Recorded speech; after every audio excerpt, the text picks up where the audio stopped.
یاسف ہم اتنی آہستہ آہستہ یہ چالیں چل رہے ہیں, اس طرح تو مجھے لگتا ہے یہ پورا دن گزر جائے گا اور یہ کھیل ختم نہیں ہوگا. ہاں واقعی ایسے لگ رہا ہے کہ سارا دن بیٹھے رہیں گے اور یہ گیم نہیں ختم ہوگا. جتنی آہستہ ہم چالیں چل رہے ہیں اتنی ہی تیز ابلیس چالیں چلتا ہے تاکہ لوگوں کو مشکلات میں اور پریشانیوں میں ڈالے. آخر ابلیس کا چالیں چلنے کا ہدف ہے کیا یاسف؟ کاشفہ میں یہ سمجھتا ہوں, چلو تھوڑی دیر کے لیے اس کو چھوڑتے ہیں, کلام میں سے تھوڑا چینج کرتے ہیں. میں سمجھتا ہوں کہ ابلیس کی چالیں چلنے کا جو اصل مقصد ہے اور ہدف وہ یہ ہے کہ وہ مسیحوں کو اور لوگوں کو گمراہ کرے اور خدا کی پہچان سے اور خدا کی حضوری سے دور لے کے جائے. اور اس کے لیے اگر آپ کلام مقدس میں سے ایک آیت دیکھنا چاہ رہے ہیں, بڑی مشہور آیت ہے, پہلا پطرس اس کا 5واں باب اور اس کی 8ویں آیت, اور مہربانی کر کے وہ ہمارے لیے پڑھیں تو وہ ہمیں بتائے گا, یہ آیت ہمیں بتاتی ہے کہ ابلیس کس طاق میں رہتا ہے, اس کا ہدف کیا ہے. پہلا پطرس 5واں باب اور اس کی 8ویں آیت. تم ہوشیار اور بیدار رہو, تمہارا مخالف ابلیس گرجنے والے شیر ببر کی طرح ڈھونڈتا پھرتا ہے کہ کس کو پھاڑ کھائے. سنا آپ نے خدا کا کلام کیا کہتا ہے. اور پر یاسف ہم ابلیس کی ان چالوں سے کیسے دور رہ سکتے ہیں؟ دیکھیں میں سمجھتا ہوں کہ ابلیس, پہلے تو ہم یہ بات کرتے ہیں کہ ابلیس چالیں استعمال کیا کرتا ہے, پھر ہم یہ دیکھیں گے کہ ان سے ہم دور کیسے رہ سکتے ہیں. کاشفہ پہلی جو ابلیس چال استعمال کرتا ہے وہ ہے جھوٹ کی چال. وہ لوگوں کو گمراہ کرنے کے لیے جھوٹ بولتے ہیں. اور اگر ہم اس کے یونانی لفظ کی طرف جائیں تو ہمیں پتہ چلتا ہے کہ ابلیس کا مطلب بھی افواہ پھیلانے والا ہے یا جھوٹ بولنے والا ہے. اور ہم دیکھتے ہیں کہ وہ لوگوں کو پوری سچائی نہیں بتاتا. اگر ہم پیدائش اس کا 3واں باب اور اس کی 3 اور 5ویں آیت پڑھیں تو وہاں سے ہمیں اس سے بہتر طور پر ہم سیکھ سکتے ہیں. پیدائش 3واں باب اس کی 5ویں اور 5ویں سے 3 سے 5ویں آیت. پھر جو درخت باغ کے بیچ میں ہے اس کے پھل کی بابت خدا نے کہا کہ تم نہ تو اسے کھانا اور نہ چھونا ورنہ مر جاؤ گے.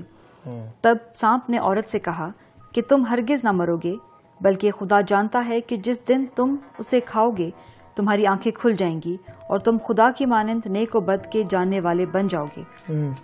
دیکھیں خدا نے انہیں کیا کہا تھا کہ تم اسے مت کھانا, تم مر جاؤ گے. اور ابلیس کیا کہتا ہے کہ تم خدا کی مانند بن جاؤ گے. ابلیس ان سے جھوٹ بولتا ہے اور یہی جھوٹ کا سہارا جو ہے وہ لوگوں کو گمراہ کرنے کے لیے استعمال کرتا ہے. کاشفہ آپ کیا سوچتی ہیں کہ ابلیس اگر ان سے سچ بتاتا کہ اگر تم پھل کھاؤ گے تو تم خدا کی مانند نہیں بنو گے اور باغ عدن سے نکال دیے جاؤ گے, تمہیں محنت اور مشقت کر کے اپنی کمائی کرنی پڑے گی, روٹی کمانی پڑے گی, اور پھر خدا سے جو ہے وہ تمہارا رشتہ جو ہے وہ ٹوٹ جائے گا. اگر وہ یہ ساری سچائیاں آدم اور حوا کو بتاتا تو آپ کا خیال ہے کہ وہ کبھی گناہ کرتے؟ نہیں, وہ کبھی بھی گناہ نہیں کرتے. اس لیے ابلیس تو کام ہی جھوٹ کا سہارا لیتا ہے, جھوٹ سے ہی ہمیں وہ گمراہ کرتا ہے. اور یاسف ایک اور جو چال میں دیکھتی ہوں کہ آج کے دور میں جو وہ استعمال کرتا ہے وہ جنسی ناپاکی ہے.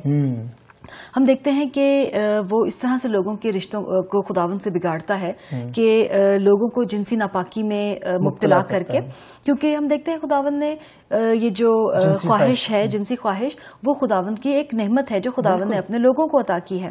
لیکن ابلیس جو ہے وہ ایسے خیالات میں ڈالتا ہے لوگوں کو اور ان کے خیالات کو پرا گندا کرتا ہے تاکہ وہ غلط فیصلے کریں, اور یہی وجہ ہوتی ہے کہ وہ گناہ میں گر جاتے ہیں اور پھر خداوند سے دور ہو جاتے ہیں. بالکل آپ نے ٹھیک کہا. یہ خدا نے ہمیں ایک نعمت دی ہے اور نعمت کو ابلیس جو ہے وہ غلط طور پر ہماری زندگی میں استعمال کرنے کی کوشش کرتا ہے. اور نیا عہد نامہ جو ہے یہ اس کے لیے ہمیں بار بار آگاہ کرتا ہے.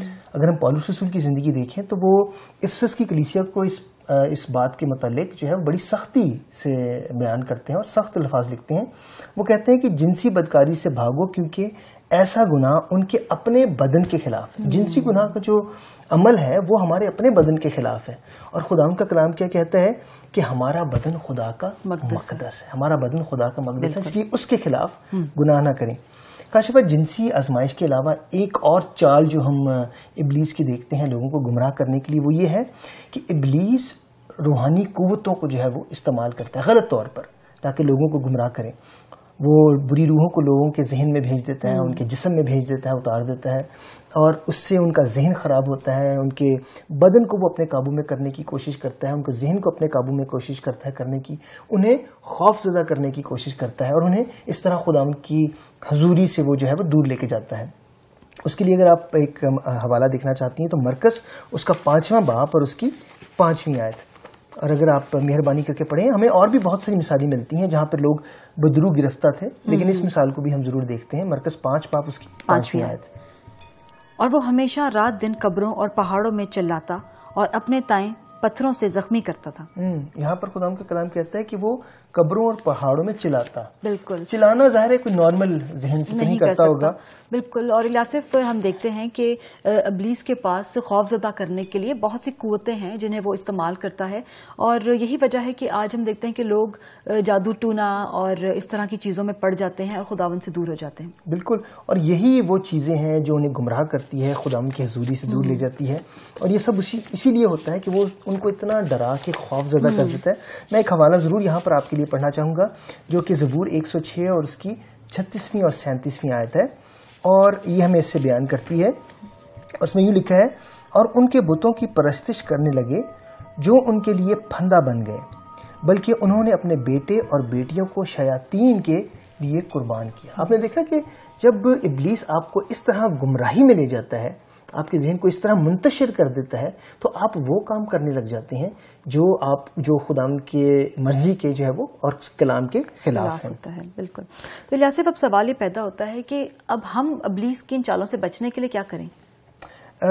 کاشفہ، ہم اس پر بھی آتے ہیں کہ ہم ان سے چالوں سے بچنے کے لیے کیا کریں، لیکن ایک آخری بات جو میں ضرور بتانا چاہوں گا کہ ابلیس کی ایک اور چال کے حوالے سے، وہ یہ ہے کہ وہ کئی دفعہ حکومتوں کو بھی کنٹرول کرتا ہے۔ آپ دیکھتے ہیں کہ آج کل دنیا میں جو کچھ ہو رہا ہے، ہم میزائلز کی جو آج کل ایک وار کے حوالے سے دیکھتے ہیں باتیں، دہشت گردی کے حوالے سے دیکھتے ہیں ہم، اور بہت ساری چیزیں ایسے دیکھتے ہیں جو ہمارے گردنوں میں آج ہو رہی ہیں۔